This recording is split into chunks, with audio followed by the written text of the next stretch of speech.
We will now move to item 3.2. Fred Harris, welcome. Good morning, Mr. President, members.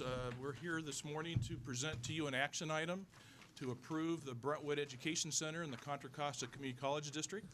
To my left and to your right is Chancellor Helen Benjamin, who's here to answer any questions relative to the item. But this is an item to approve the center. The center began roughly in 1989. The district purchased a site, and it began in a storefront that has expanded and was modernized and developed to kind of force fit the burgeoning enrollments in that particular far eastern section of their district.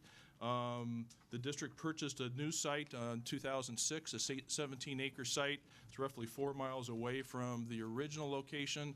It has been building up enrollments over time. Keeping in mind our minimum requirement for approval for a state-approved center is 500 FTES.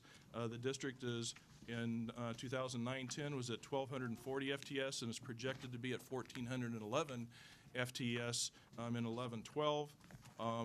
And I think, the item itself kind of is illustrative of the hard work that the district has done in order to provide educational services to this part of the district, and taken a very determined and studied approach to develop the center there and come to you once they've both secured a site and well secured the operations. It's, I think you'll understand that it's important as this area continues to grow, that part of the district continues to grow, and the need for educational services are there, that their current site that I think is on lease from the city of Brentwood will not accommodate the growth and would curtail enrollments in the area.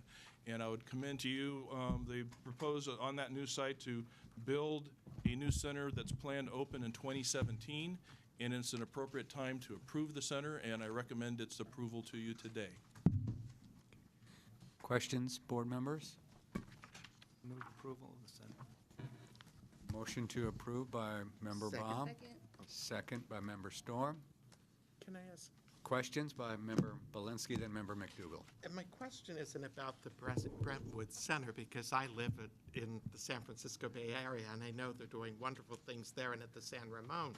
But my question is process, just so I understand, meaning that in 2005, the board gave them permission to start, or whatever the terminology is, to start the center, then in 2009, and now I'm not sure I get all of that as to why, again, they're needing to come and put all this to say we want yet more, just so I understand. So if I could maybe clarify, there's a whole process that a district has to do, both internally but especially through the Chancellor's office, to seek approval for a center to be recognized as a state-approved educational center. There's various steps. The first begins with a letter of intent, and that's what you saw at 2005, where they communicate to us their intent to establish this as a state-approved center. They have a far, further walk to go beyond that, where they have to then, once that is approved, then complete a needs assessment, which is a very detailed study of both the enrollments, the demographics, and the capacity of the current site and the new site. And that needs assessment was done, I believe, in August 2011. We received that. And so it's been a very, again, determined, studied approach in terms of developing the site, and now it's coming to you for approval. Member McDougall. First, I think this is a very, very helpful item. Its comprehensiveness and its focus was very understandable and easy to read as a board member and to draw conclusions about. The one question I have is in the question of finances, which are addressed to an extent. But given, and that's the only question, everything else seems to be well documented in terms of why the center is necessary. But given what has happened even most recently and somewhat unexpectedly in terms of resources, is the district confident that the financial capability to move ahead is present? And I do see the material related to FTES and so forth, but I also see expectations about state capital outlay dollars coming in, which I'm not sure they're going to be available.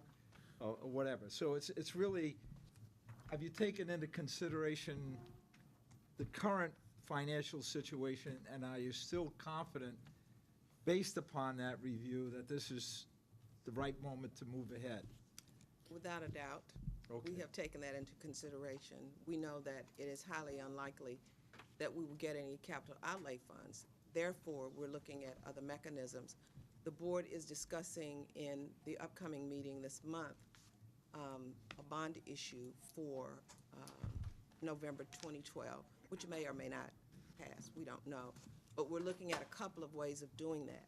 Creating an SFID for that community as one of those ways, because that community is really, really interested and very supportive of having a college in that area.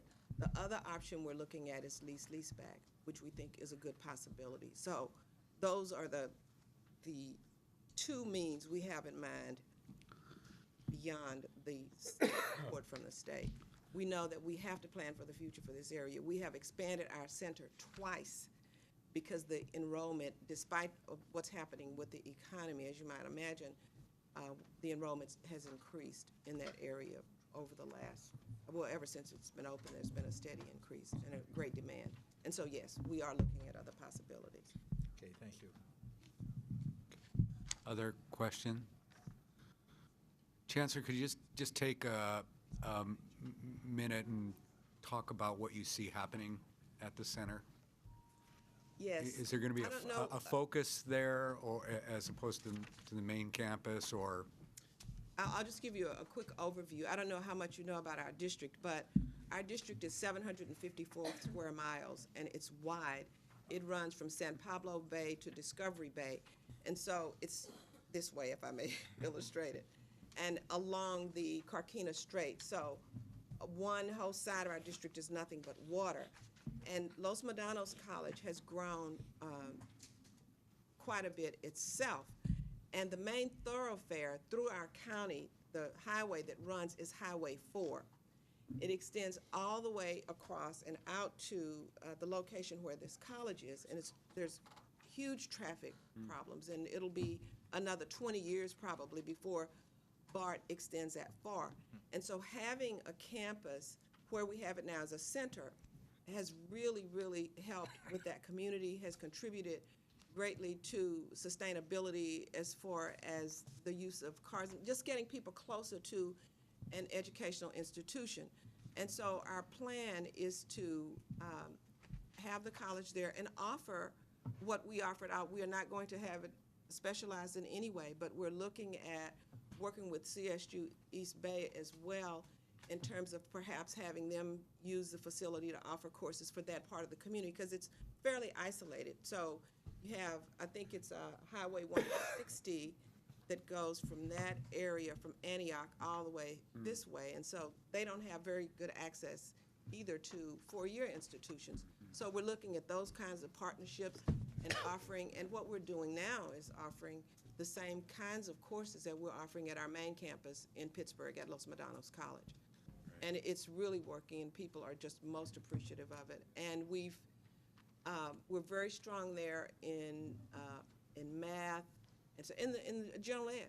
Yeah. General ed, more than CTE courses. Great. Thank you. Any other comments from board members?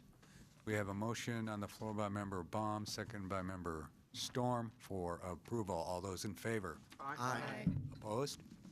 Motion passes. Thank you, Chancellor.